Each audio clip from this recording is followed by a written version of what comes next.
How to create event dispatchers with C++ in Unreal. And actually this video is a little bit more for me than for you because I always forget how to create an event dispatcher and how to use it. So that's why I decided to record a little video for myself in case I forget in the future. And I also hope it's going to be helpful for you because event dispatchers are awesome. So let's get to it. And here we are in a completely empty header file. And as you can see, today is going to be a little bit different. And the first thing that's different is that I don't have any function declared already in the header file. And the reason behind that is simply because we're going to do a lot of work in the header file today. We're going to do way more work in the header file than in the CPP file. So things are going to be a little bit different. But actually, we're going to start with the includes as usual. So I'm going to start with the includes right here. We're going to need the delegate combination.h. That's the header file that contains all the definitions of all the different macros that we're going to use to create our event dispatchers. So we need that little header file right here. And that header file is inside the core module. So let's go make sure that the core module is inside the build.cs file and it's already there. Because, well, the core module is the most important module in the engine, so we need to have the core module right here. So it's probably already there in your project, just make sure that it is, otherwise nothing's gonna work actually. So I have my core module, I have my header file, and now I'm ready to do my logic,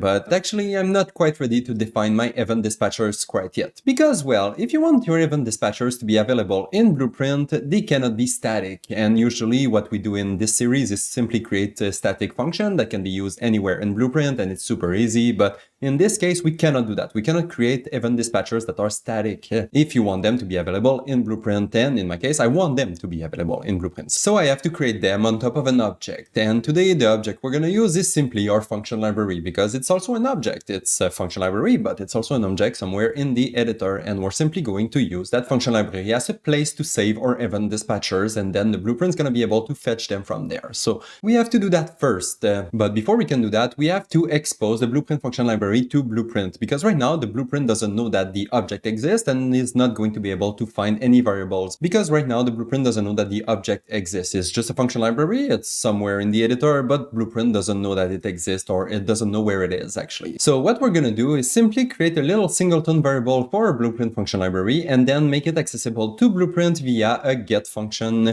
I think it's going to be the simplest way to make the Blueprint function library available to Blueprint, and it's going to work because all Blueprint function library are already singleton in the engine, because yes, Unreal only spawns one instance of each function library when the engine open.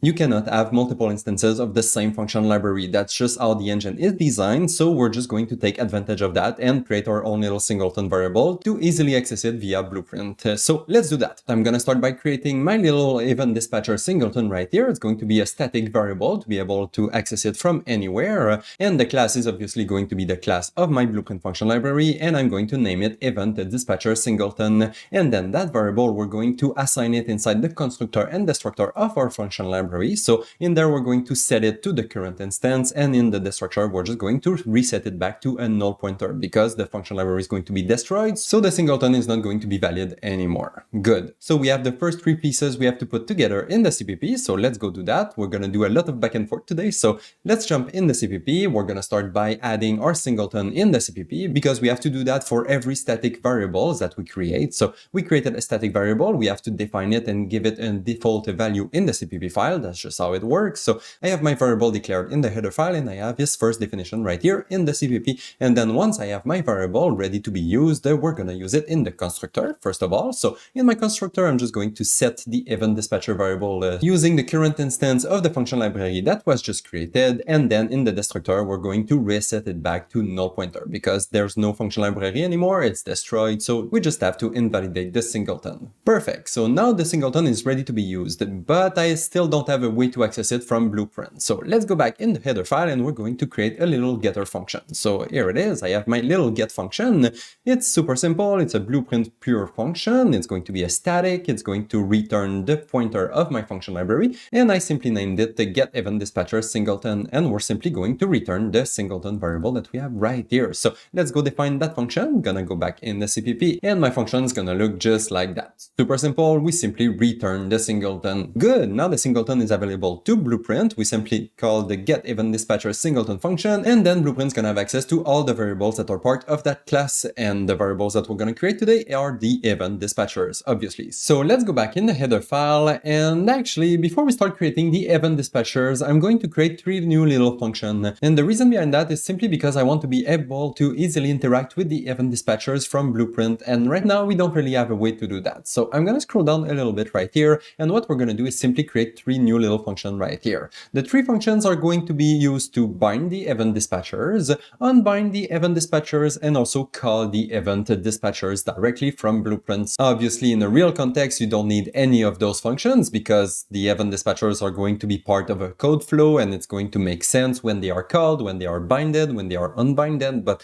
in my case, since I want to be able to easily test everything, I'm just going to create these little functions right here that we're then going to call in Blueprint super easily. So make sure that all those functions are Blueprint callable, and now we're just going to go back in the CPP real quick just to add those functions. So in the CPP, simply add the functions, and that's it. Now we have everything we need to start creating the event dispatchers. Perfect. So CPP done, header file done. Now it's time to create the events dispatchers. And to do that, well, I'm gonna go all the way back up because the way the event dispatchers work, we have to use macros to declare the event dispatchers, and then we can start using them. So to declare the event dispatchers, the macros are declare dynamic multicast delegate. That's the macro that is going to create an event dispatcher for you. So it's creating an event dispatcher, and the class of your event dispatcher is the class you're writing right here.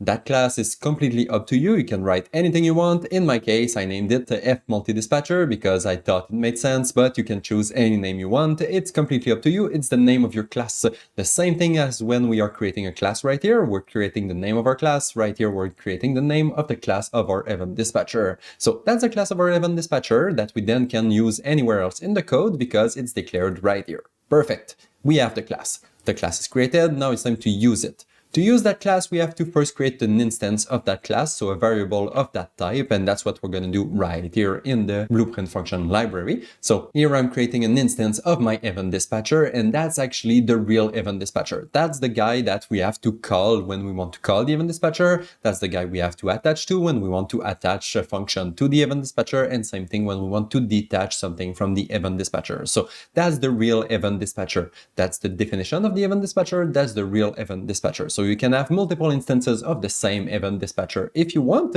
and those instances are going to be completely independent from one another. It's clearly just instances of the same definition of event dispatcher. For our test today, we're just going to use one variable per declaration of event dispatcher, but obviously you can do anything you want on your side. So I have my event dispatcher right here, and now it's time to use that event dispatcher. Great. But to use an event dispatcher, you actually need a function that is going to be linked to that event dispatcher. Actually, you can have 10,000 functions if you want to. In our case, we're going to keep it simple and just have one function. So we need to create that function first. And I'm going to have my little function right here. Here we go. I have my function. Make sure that it is a U function. Otherwise, it's not going to work. Only the U functions can be attached to multicast delegates. So I have my little function right here. I named it onMultiDispatcher called, and that's the function we're going to call when the event dispatcher is triggered. Perfect. So we have everything we need to start using the first event dispatcher. We declared it right here. We created a variable that is the actual event dispatcher, and then we created a function that we're going to attach to that event dispatcher. Good. We can jump back in the CPP and hook all that stuff together. So I'm going to go back in my CPP right here. I'm going to start by adding the function we just created because otherwise we cannot really link it to anything. So I have my little function, and I'm saying little function because, well, it's really little because I'm just logging something to see if my function is actually called. That's it. I'm not doing anything. I just want to prove that, well, I'm able to attach this function to my event dispatcher. And that's what we're going to do using our little functions that we have right here at the bottom. Here we go. And to bind our function to the event dispatcher, we're first going to get the singleton because the event dispatcher is part of the singleton. It's not static. It's not floating anywhere randomly in the project. It's really part of the singleton object that we created. So that's the object we're going to use to bind our event dispatchers. So I have my singleton right here. Now that I have it, I can simply access the variable inside the singleton. So the multi-dispatcher variable we just created. So that's our event dispatcher. Inside the singleton, I have my event dispatcher, and then I can simply do an add unique dynamic.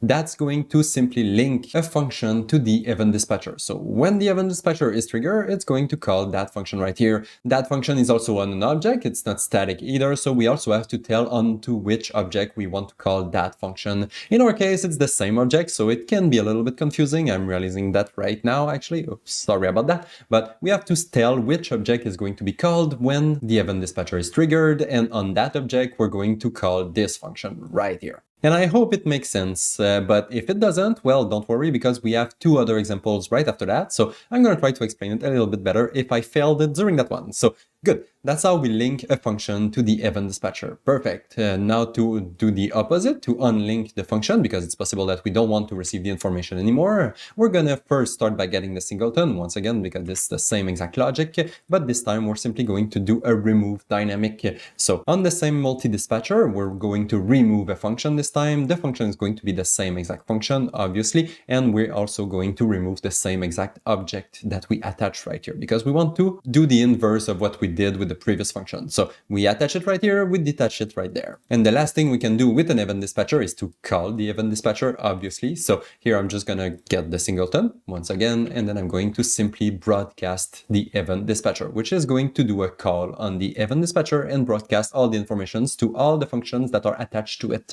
If there's no function, it's not going to do anything. If there's 10,000 functions, it's going to call the 10,000 functions, obviously. So hey, good, we did the first event dispatcher. That's how you create an event dispatcher in C++, and that's how you use it. Good, so that one's done, but I said we had 2 more examples. So let's go back in the header file and we're gonna take a look at the second example. So all the way back to the top, once again, we're gonna create a new event dispatcher. This time we're gonna use another macro. We're gonna use the declare dynamic multicast delegate _1 param macro. That macro is a little bit different because it allows us to provide 1 parameter to the function. Hey, that's awesome! Because pretty often when we call an event dispatcher, we also want to provide some extra information, obviously. So here I'm creating my new event dispatcher, the f multi-dispatcher _1 param. Once again, that's the class of my event dispatcher I'm creating right now. So you can name it anything you want. You can name it f potato llama if you want to. In my case, I think multi-dispatcher 1 param makes a little bit more sense though. So that's the name of my class. Then I'm also providing my parameter that I want to add onto that event dispatcher. The way it works is you have to write the type of the variable and then add a comma and then the name of the variable. It's a little bit different than the usual function. In a usual function, you don't have a comma between those, but in an event dispatcher, you have to add a comma. It's different, but it's no big deal. So I have the name of my event dispatcher, and then I have my first parameter right here. Perfect, I declared my event dispatcher. Now it's time to create the event dispatcher itself. So I'm going to create a new variable in my blueprint function library right here. So I have my f multi-dispatcher 1 param, which is the class of my event dispatcher. And then I have my instance, my variable right here, the multi-dispatcher 1 param. And when that multi-dispatcher is called, we have to call a function. If we want to attach ourselves to that dispatcher, we need a function to do it. And well, we cannot reuse the same function that we already used because that function doesn't take any input. And that's different from the event dispatcher. The event dispatcher is providing 1 input, so the function should receive 1 input. Otherwise, you cannot link them together. The definition doesn't match, so you cannot link them together. The event dispatcher won't be able to do anything with that because it's gonna be like, well, I don't understand that thing. What am I supposed to do with that? Like, I have a boolean to provide and you're not receiving it. What am I doing with that? So anyway, all that to say, you have to create a function that matches the event dispatcher, and that's what we're gonna do right here. So I have my new little function right here on multi-dispatcher _1 param called, and I'm receiving a boolean because the event dispatcher is providing 1. So it's providing a boolean, I'm receiving it right here, and then that's it. We have everything we need to hook that second event dispatcher. So let's jump back in the CPP real quick. Right here, I'm also going to start by creating the function, otherwise we cannot link it to anything. So I have my second function right here on multi-dispatcher _1 param called. I'm receiving a boolean as input right here, and what I'm doing with the function is simply doing a log temp once again. But this time I'm also going to print the value of my boolean just to prove that it works and I really received a boolean as input. So good, we have a little function right here to be able to test our things, and now it's time to link that function to event dispatcher. So it's as simple as the previous one. We just have to get the variable multi-dispatcher _1 param, do a simple add unique dynamic once again. We tell the event dispatcher which object should be called when that event dispatcher is triggered and which function on that object should be called. And in our case, we want to call the new function we just created because, well, that's the only function that matches the definition of the event dispatcher. So yay, I was able to link my new function to my event dispatcher. Oh, and I think I forgot to mention it before, but right here I'm using the add unique dynamic, but you can also use the add dynamic, not the the add unique, and it's the same thing as an array. You can decide to simply add one value one time if you want to. In my case, I don't want my functions to be called multiple times. I don't want to be able to attach my functions multiple times to the same event dispatcher. I want that function to be called only once, even if I tried to attach it like 10,000 times. I just want it to be called once. So I'm using an add unique dynamic, but you can use an add dynamic if you prefer. So good, now the function is attached. We're gonna also remove it if we click on unbind event dispatcher CPP. So in there, we're gonna do the same thing, use the multi-dispatcher underscore one param, call remove a dynamic this time, and we're gonna provide the singleton, which is the object we want to remove the function from, and that's going to be the function that is going to be removed, which is the same that we added before, because we want to do the exact opposite. We want to unbind everything. And finally, to call the event dispatcher, we can do it right here. That one is also going to be a little bit different, because when we broadcast the event dispatcher one param, the event dispatcher expects to receive one boolean as input, and that's why right here I'm providing a boolean. And just to make sure that it works and I'm able to provide different values, I'm randomizing my boolean right here with randbool. So it's either going to be true or false. The value doesn't really matter. I just want to prove that it works. So make sure to provide a boolean, otherwise you're not going to be able to broadcast the event dispatcher. Same thing as when you're calling a normal function. So cool, we have two working examples of event dispatchers, and I have a third example for you. And the reason I have a third example, if I go back in my header file, is because I want to be able to provide more than one parameter to my event dispatcher. Is that possible? Well, it is possible. You just have to change the name of the macro that you're using and call the two params instead of the one param macro. Super simple, super straightforward, but you have to remember that there's an S right here. Sometimes you forget it and it doesn't work. So remember that there's an S right here, because there's no S when it's one param, but there's an S when it's two params, 3, 4, 5, 6, 7, 8, 9 params. Yes, there's 9 versions of the same macro, and you can create event dispatchers with up to 9 parameters as input.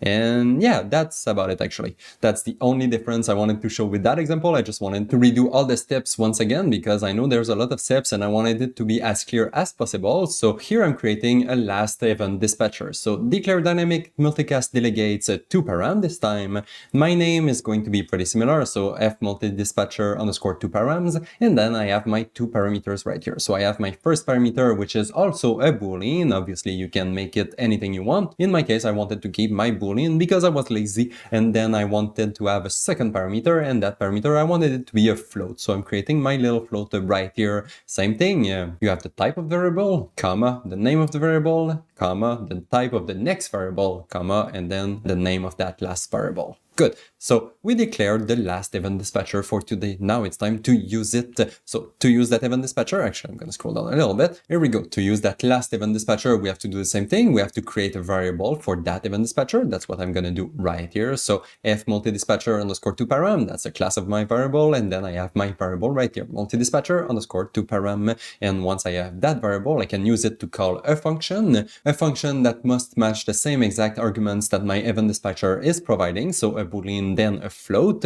So we don't have a function for that. We have to create a new function which matches the same exact argument. So we have to create one last little function right here, the onMultiDispatcher underscore two params called. And as input, I'm also providing a boolean and a float, because that's what my event dispatcher expects to provide to my function. Good. I have all the pieces I need to use my event dispatcher. So let's go back in the CPP. In there, I'm going to create my function once again. So same thing, super simple, basic function. I'm doing a log in there with my boolean and my float, so I know that this function was called, and I'm just gonna scroll down a little bit to attach this function. So here once again I'm gonna do a add a unique dynamic on my event dispatcher. So multi-dispatcher underscore two params, add unique dynamic. I'm providing this singleton and the function that I'm going to call when that event dispatcher is broadcasted. To detach it, same thing, multi-dispatcher, remove dynamic, the singleton again, and also the function that we're going to detach. And finally, when we call the event dispatcher, that one is a little bit different because there's a new argument in there. So multi-dispatcher two params, broadcast, and it's expecting to receive two arguments this time. So I have my random boolean, same as before, and I also have my float, which is going to be a random float, that one too. So rand range between 0 and 100 is going to give me a float between 0 and 100. And then when we print that float right here in our function, it's going to prove us that it actually worked and randomized the new float. Good. So I guess we're done. Now it's time to jump in Unreal to see if it all works. And here we are in Unreal, and since today everything's going to happen in the log, we don't need a level, we don't need anything, we just need a user interface with a few buttons to call our little function, and that's what we're going to do right here. So that's the user interface we're going to use. We have 5 buttons today. We have the 3 C++ function we created, so the bind to event dispatchers, the unbind from event dispatchers, and also the call event dispatchers. So these are the 3 functions we created in C++.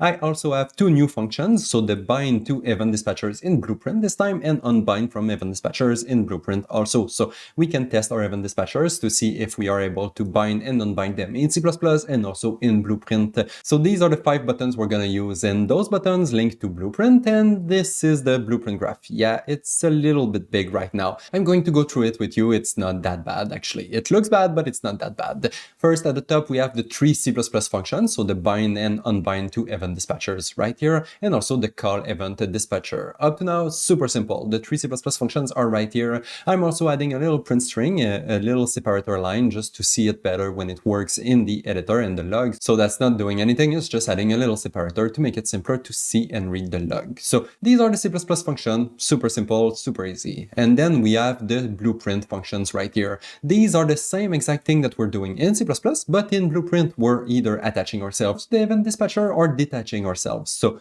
to do that, we have to first get the event dispatcher singleton, same thing that we did in C++.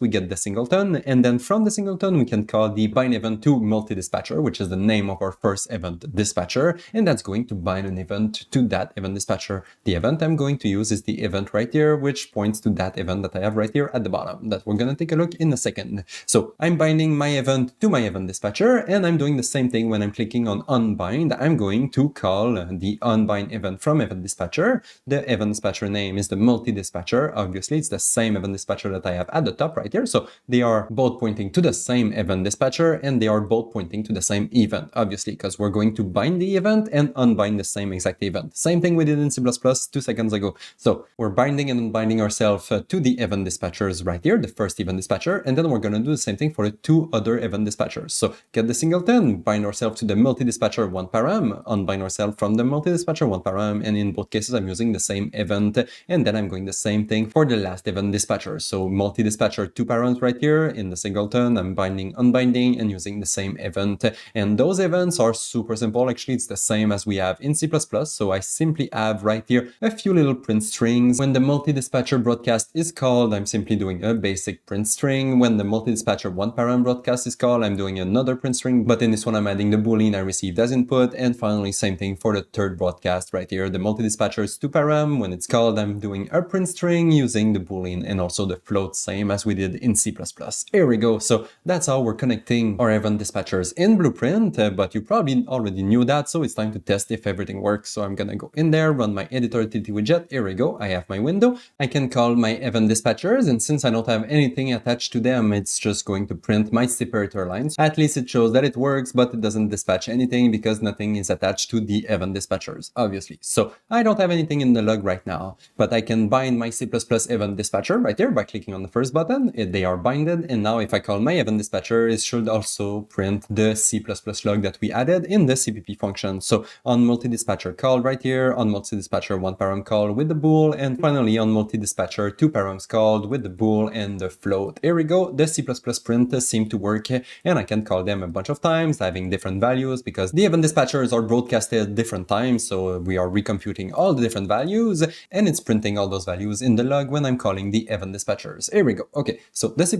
binding works. Can I unbind them though? So C++ unbind from event dispatcher, and now if I call my event, nothing is added in the log because my event dispatchers are unbinded. So I can bind them, call the event, unbind, call the event. Here we go. We can see that the bind and unbind works. Now let's try to see if it also works in Blueprint. So I have my Blueprint bind to event dispatcher right here. If I call my event dispatcher, now I have something in the viewport first because that's a print string. It also works in the viewport, and I also have it in the output log right here at the bottom. So I have my multi-dispatcher event 1 param and event 2 params. Here we go. It seems to work. I can call the C++ event dispatchers, and it's going to dispatch them to my Blueprint because I'm attached to them. Same thing. If I unbind my Blueprint, now I should should be able to call the event dispatcher, but not dispatch anything because my functions are not attached to them anymore. Good. So I can bind, unbind, blueprint. So bind blueprint, unbind blueprint, bind C++, unbind C++. Here we go. So it seems to work, and we can also bind both of them at the same time. So I can bind C++, bind blueprint, and now if I call the event dispatcher, we can see that it prints both of those. It prints both the blueprint and also the C++. So I have my C++ log temp right here, my blueprint log, C++ log temp, blueprint, C++, and blueprint. So I have my 6 print string in my log because both events are attached to the event dispatchers at the same time. You can attach as many events as you want to the event dispatchers, obviously. So everything seems to work, and that's how you create event dispatcher with C++ in Unreal. So that's gonna be it for today's video, and I'm gonna see you in the next one. Bye bye.